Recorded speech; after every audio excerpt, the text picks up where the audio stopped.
एक बार मुंशी प्रेमचंद ट्रेन से यात्रा कर रहे थे। साहित्यकार थे, संवेदनशील इंसान थे, सबसे बड़ी बात समझदार थे। किसी ने ट्रेन में उन्हें बताया, महाराज वो तो आपकी बड़ी निंदा कर रहे हैं आजकल।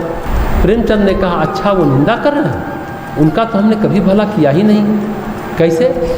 कहा, अरे भाई जिस संसार में हम रहते हैं उसमें किसी का भला करते हैं तो वह पक्का निंदा करते हैं, हमारा अनुभव तो यही है, लेकिन उनका तो हमने भला नहीं किया, फिर तो वो मुफ्त में निंदा कर रहे हैं। तो ये बात है, एक सैडिस्टिक अप्रोच होता है, मतलब स्वभाव से परपीड़क होते हैं, दूसरों को पीड़ा देने में ही खुशी है। जब तक दूसरों को सता न ले, पीड़ा न दे ले, परेशान न कर ले, वो प्रसन्न नहीं हो सकते।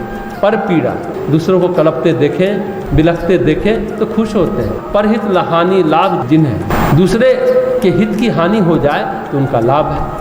वो उस उपाय में रहते हैं कि दूसरों को कैसे परेशान करें। उजरे हरस विषाद बसे, अगर कोई उजड़ जाए बड़ा प्रसन्न होते हैं, बड़ा अच्छा लगता है उनको, बड़े रिलैक्स होते हैं। और अगर कोई बस किसी के घर परिवार का भला हो जाए तो उन्हें बड़ा दुख होता है। ये क्या है? व्यक्तित्व का दोष है, जीवन दृष्टि का दोष है, गहन मूर्छा है।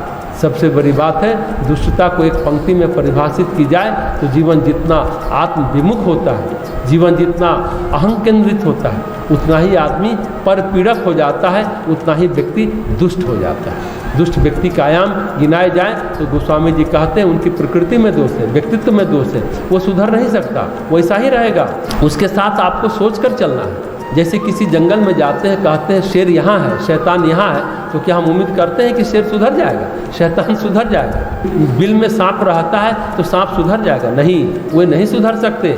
हमें सुधरना होगा, हमें रास्ता बदलना होगा, हमें कुछ करना पड़ेगा, हमें झुकना पड़ेगा, हमें बताना पड़ेगा कि हम उसके अहंकार के नीचे हैं, अन्यथा वो हमारे पीछे लग ही जाएगा। इस पूरे प्रकरण में ये है। तो गोस्वामी जी का निजी व्यक्तित्व देखें तो 126 वर्ष वो जीवित रहे। बचपन में माता पिता नहीं रहे, घर की नौकरानी पार्वती ने पाला पोसा, अनाथ रहे, कहीं से कुछ मिल जाए तो खा लेते थे, कई बार तो बंदर खिला देते थे। बांदा के पास चित्रकूट चले जाएं तो वहाँ बंदर रहते हैं, बंदर लाते, मिलजुल कर खाते। 126 वर्ष गोस्वामी जी दीर्घायु रहे, पर बड़ा ही पीड़ादायक जिंदगी रही। एक एक दिन पीड़ा को जिया है, पीड़ा को सहा है, संसार के नकारात्मक विष उन्होंने पिया है, पल पल उस विष का पान किया। संसार में से बहुत व्यक्तित्व को आपने देखा, सुना और पढ़ा होगा, जो सारा जीवन नकारात्मकता को झेलते रहे, लेकिन विष पीकर उन्होंने अमृत दिया।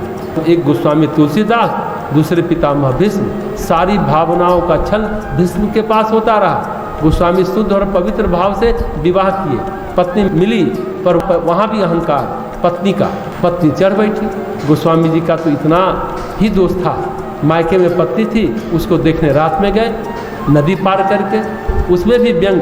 गोस्वामी जी का कवित्व तो नहीं छूटा, संवेदना नहीं गई। सबसे बड़ी बात है, दुष्टता का हर प्रहार उनमें राम भक्ति को मजबूत करता रहा। गोस्वामी जी का दुष्टों के प्रति जो अनुभव है वो बड़ा सूक्ष्म अनुभव है। भीष्म पितामह का भी जीवन देखें तो बचपन से ही कष्टपूर्ण रहा। माँ रही तब पिता नहीं रहे, पिता मिले तो माँ चली गई। इसके बाद वे भावनाएं उड़ेलते रहे, पिता के प्रति उड़ेलते रहे, सौतेली माता के प्रति उड़ेलते रहे, भाइयों के प्रति उड़ेलते रहे, परिवार के प्रति उड़ेलते रहे, उनका सब उपयोग करते रहे, उनके सामर्थ्य का उपयोग करते रहे और छल करते रहे। भीष्म पितामह का जीवन और गोस्वामी जी दोनों दीर्घायु जिए। जीवन का एक एक पल नकारात्मकता का, दुष्टता का बीता।